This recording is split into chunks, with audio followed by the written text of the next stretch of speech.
অনেক দিন পরে ছোট্ট একটি ভিডিও নিয়ে আবারও চলে এলাম। কেমন আছো সবাই? আশা করি সবাই ভালো আছো। আজ সকালটা আমার যেহেতু মাথা ব্যথা করছিল, তাই দিনটা শুরু হয়েছিল এই ওষুধ দিয়ে। তারপর চলে গেছিলাম মেয়েদের নিয়ে স্কুলে। আজ থেকে মেয়েদের এক্সাম শুরু হলো। ওদের স্কুলে পৌঁছে দিয়ে চলে গেছিলাম বাজারে। আমাকে বাজার করতে হবে, কিছু সবজি টুকিটাকি কেনাকাটা করে এরপরে গেলাম মাছ বাজারে। আর আজ মাছ বাজারে কিন্তু ইলিশ মাছ ছাড়া আমি আর কোনো মাছই দেখলাম না। তো ভাবলাম চলো আজ ইলিশ মাছই নেওয়া যাক।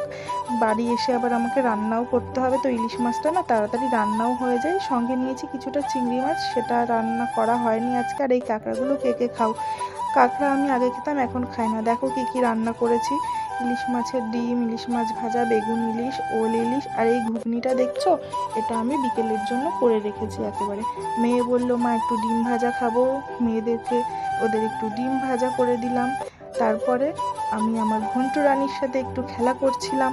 আমি মিষ্টি খাচ্ছি, সেটা দেখে দেখো কিভাবে লোলা ফেলছে, ওকেও একটু দিতে হলো।